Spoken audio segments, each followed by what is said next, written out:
초음파를 했더니 무려 이 정도 되는 커다란 종양이 대장을 밀고 있더라고요. 안녕하세요. 반디닥터 윤인나. 김동욱입니다. 배 아픈 증상이 감기 다음으로 흔하죠? 맞아요. 진료 보러 오는 아이들의 한 5에서 10% 정도는 네. 배가 아파서 오는 것 같고요. 맞아요. 아무래도 장염 시즌에는 더 흔하죠. 배가 아파서 병원에 오는 아이들이 진료실에 오면 또 다른 증상 뭐가 있나요? 이제 배에 생기는 병들은 대부분 복통을 유발하기 때문에 이제 배가 아프다고 왔을 때는 아무래도 배 진찰을 좀 열심히 하려고 하는데 네. 그런데 이제 본인 증상에 대한 표현이 좀 서툰 네. 어린 아이들은 이제 네. 고관절이나 네. 이제 무릎이나 다른 고관 데가. 쪽, 폐 이런 부분에 이상이 있어도 배가 아프다고 얘기를 해요. 그렇군요. 그러니까 엉뚱한 부위에 엉뚱한 부위가 아프다고 하는 거죠. 네. 문진하고 신체 진찰을 한 다음에 배가 아픈 게 복부의 원인이라고 생각이 된다면은 네. 그 다음으로 우리가 해볼 수 있는 거는 엑스레이 검사나 염증 수치, 간 수치, 신장 수치 같은 것들 확인할 수 있는 혈액 검사, 그리고 바이러스나 세균을 직접적으로 확인할 수 있는 대변 검사가 있어요. 말씀해 주신 것 중에 복부 네. 엑스레이, 배사진이라고 하죠? 쉽게 찍을 수 있어서 소아과에서 흉부 엑스레이 다음으로 많이 찍고 있어요. 맞아요. 네, 배사진을 보면 이게 대변이 차 있는 정도가 보이거든요. 그러면 변비로 복통을 호소하는 애들이 간혹 있잖아요. 그렇죠. 네. 그런 애들에게서는 진단에 도움이 될 수는 있어요. 네. 그리고 복통이 있는 아이들에게서 대부분 보이는 소견이 일레우스라고 하는 장폐색증인데요. 네. 그 장폐색증이라고 하면 단어가 주는 어감은 굉장히 무서운데 네. 사실 대부분은 마비성이에서 그래서 장이 잘 움직이지 않아서 정상적으로는 보이지 않는 가스가 소장에 차서 부풀어 있는 거거든요. 중요한 건 왜 그렇게 장이 잘 움직이지 않고 있는지 그 이유를 찾아내야 되는데 이유를 찾아주는 게 바로 초음파입니다. 그렇죠. 임상적으로 어떤 아이들에게 초음파를 좀 권하세요? 이제 증상이나 배 사진, 그러니까 엑스레이 사진에서 단순 장염이나 변비 같다고 생각이 되는 경우에는 이제 약물 치료로 해결이 될 거로 생각을 해서 네. 초음파를 잘 권하지는 않고요. 네. 수술을 해야 될 상황이거나 이제 조금 더 진단을 명확하게 해야 될 필요성이 있을 것 같다라고 생각이 되면은 초음파를 처방을 냅니다. 보통 이제 그래도 몇 가지 기준을 두고 검사를 권하는데 네. 복통이 좀 오래 가면서 체중 감소나 이 성장이 좀 느려지고 있는 경우, 그리고 혈변이나 심한 구토, 복통이 있는 경우, 설사가 이제 3주 이상 만성적인 설사가 있는 경우, 그리고 오른쪽 아랫배나 네. 오른쪽 윗배에 네. 지속적으로 통증이 있는 경우 그렇죠. 검사를 좀 권하고요. 그리고 열이 나는 게 일반적인 장염보다도 훨씬 더 긴 기간 동안에 나는 경우랑 피검사에서 빈혈이나 간 수치 상승, 심장 수치 상승 같이 이상 소견이 있을 때 이렇게 검사를 권하게 돼요. 이런 기준들은 이제 보통은 복부의 기질적인 이상을 감별하려고 하는 건데 그 중에서도 이제 초음파가 꼭 필요한 세 가지 경우가 있는데 제가 설명드릴 비후성 유문 협착증, 네. 장중첩증, 네. 급성 충수형, 네. 맹장염이죠. 네. 이렇게 세 가지가 있습니다. 이 세 가지 경우는 이제 당장에 응급 수술을 좀 해야 되는 경우나 이제 시술이 필요한 경우가 있을 수 있어서 진단이 늦어지면 안 되기 때문이에요. 그럼 간략하게 그 세 가지 질환에 대해서 좀 설명 좀 해주세요. 네, 먼저 이제 비후성 유문 협착증인데요. 네. 이제 생후 1개월 이내 신생아한테 잘 나타나는 편이고 네. 원인은 잘 밝혀지진 않았지만은 남자아이한테 좀 더 흔하고 모유 수유를 하는 아이들보다 분유 수유를 하는 아이한테서 조금 더 흔하다고 알려져 있어요. 보통 증상은 생후 2, 3주경부터 서서히 나타나기 시작을 하는데 처음에는 이제 수유 직후에 구토를 하기 시작하다가 이게 점점 더 심해지면서 이제 분수토로 하는 거죠. 뽑는 듯한 이제 사출성 구토가 나타나게 돼요. 구토가 나타나는 이유는 이제 위에서 십이지장으로 넘어가는 길목에 네, 유문이라는 그렇죠. 이제 부분이 있는데 여기가. 그쪽에 유문벽이 좀 근육이 두꺼워지면서 유문이 많이 좁아지거나 네. 아니면 아예 막히면서 식후에 구토가 발생하게 되는 거예요. 진단은 초음파를 통해서 이제 두꺼워진 유문 부위를 확인을 하는 거고 네. 치료는 이제 두꺼워진 유문벽 근육을 잘라주는 것으로 하게 됩니다. 다음으로 장중첩증입니다. 장중첩증은 이제 장이 말려 들어가는 것을 말하는데요. 소장에서 대장으로 넘어갈 때 이제 그 장벽 두께가 갑자기 두꺼워지기 때문에 이제 소장의 맨 뒷부분인 회장이 대장으로 말려 들어가는 경우가 가장 흔하고요. 그렇죠. 보통 생후 6개월에서 2세 사이에 자주 발생을 하고 정확한 원인을 찾지 못하는 경우가 대부분이기는 하지만 일부에서는 개실, 용종, 림프종 같은 원인 질환들이 있기도 해요. 증상이 이제 중요한데 복통이 굉장히 심하고 그렇죠. 구토, 점액성 혈변 이 세 가지가 특징적인데요. 점액성 혈변 같은 경우는 이제 꼭 변이 딸기잼 같이 이렇게 나오기도 해요.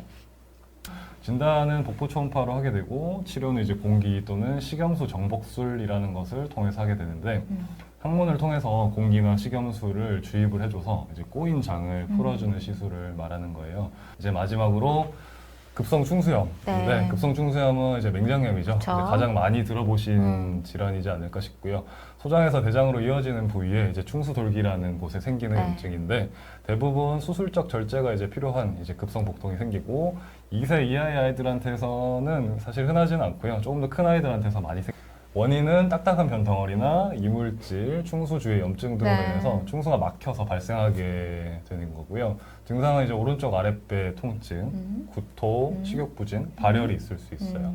이제 복통 같은 경우는 이제 오른쪽 아랫배가 아픈 게 특징적이긴 하지만은 네. 처음에는 이제 명치 아래쪽에 윗배가 좀 아프다가 나중에 오른쪽 아랫배 쪽으로 통증이 이어가는 양상으로 나타나기도 해요. 이제 진단은 이제 초음파를 통해서 하게 되고 좀 애매한 경우에 CT도 찍는 경우도 있어요.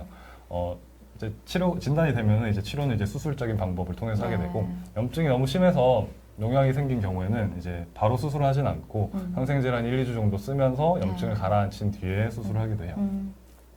이제 이런 질환들을 좀 이제 설명을 간략하게 드렸는데 네. 초음파를 하시는 입장에서는 이런 질환들이 좀 얼마나 흔한 것 같으세요? 먼저 비후성 유문 협착증부터 말씀드리면 네. 그 말씀해주신 특정한 연령대가 있잖아요. 네. 그 1000명 중에 한 2명 정도 발생률이라고 되어 있더라고요. 네. 네, 일반 소아과에서 제가 경험한 바로는 네. 그렇게 분수토를 주소로 온 3개월 이내 아이들 중에서 네. 이제 뭐 선생님들도 이 질환을 감별해야겠다고 저한테 보내주신 아이들 한 10명 10명 중에 한 명은 비후성 유문 협착증으로 진단되는 것 같아요.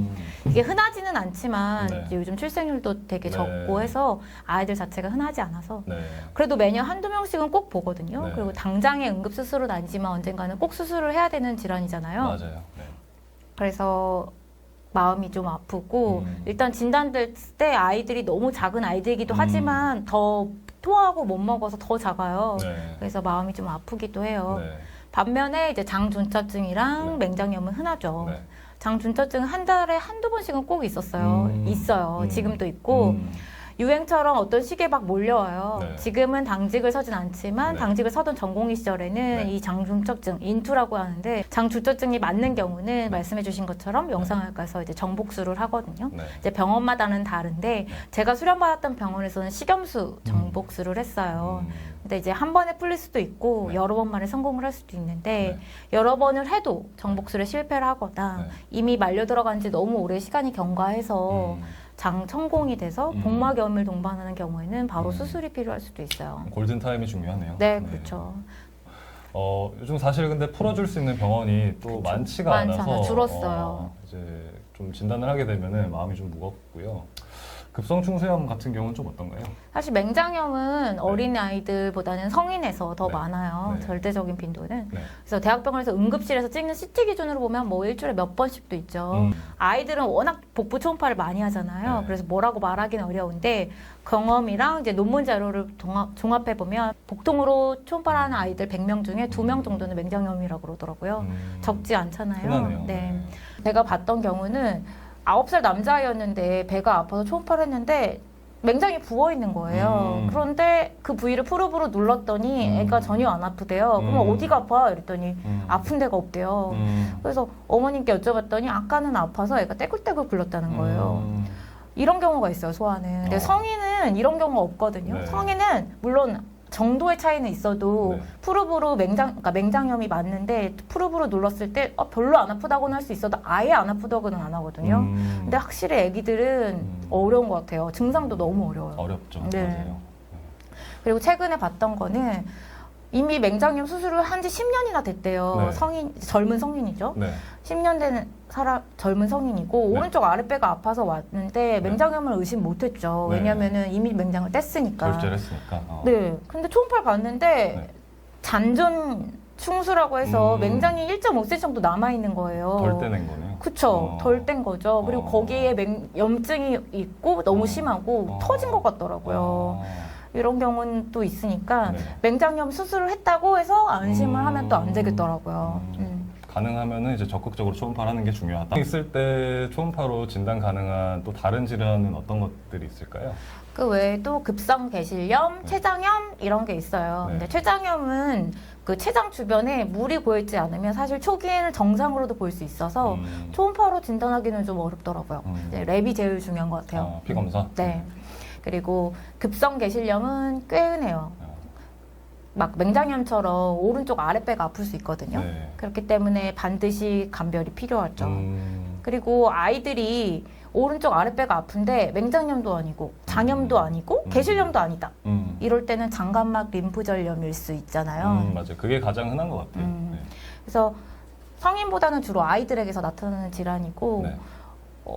10명 중에 2~3명 정도가 이 장감막 림프절염이라고 논문에 되어 있더라고요. 되게 흔하죠.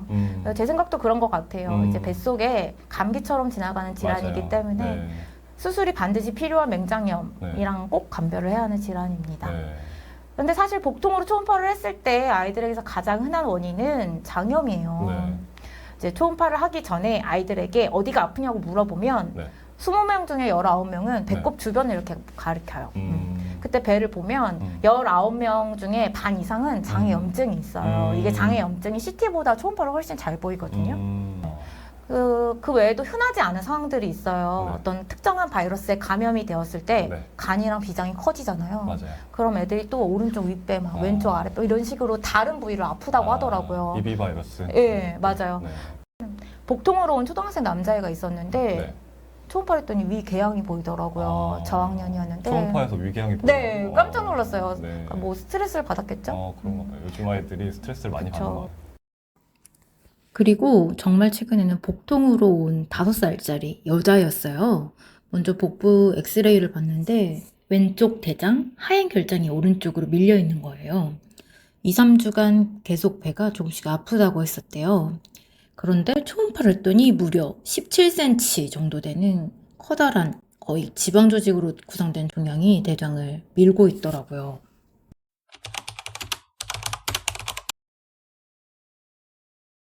수술 또는 시술을 해야 하는 대표적인 질환 3가지, 비후성 유문 협착증, 장준처증, 맹장염은 아닌가. 일단 아니라면 그래도 한시름 놓을 수는 있어요.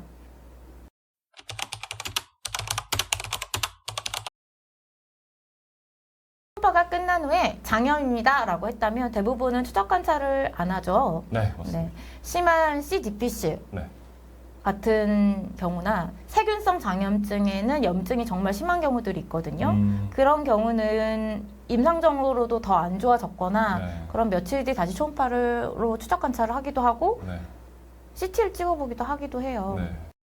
그리고 맹장염의 경우에는 그 맹장의 위치가 골반강 속 깊숙한 곳에 위치해 있는 아이들이 있거든요. 네. 그런 아이들은 초음파로 되게 보기 힘들어요. 맞습니다. 그럴 때는 CT를 꼭 찍어봐야죠.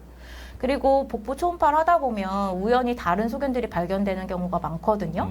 예를 들면 담관이 늘어나 있거나 아니면은 콩팥에 구조적인 문제가 있거나 네. 그런 경우도 많아요. 네. 그런 경우에는 각각 상황에 맞춰서 이제 추적 관찰을 해야 하기도 합니다. 알겠습니다. 다음 시간에는 신생아 영유아 편이에요. 영유아 검진 편. 네. 그래서 엉덩이 주름, 허벅지 주름, 비대칭, 그리고 딤플이 있는 아이에 대해서 얘기해 보도록 할게요. 이상 반디 닥터 윤인나 김동욱이었습니다. 감사합니다. 감사합니다.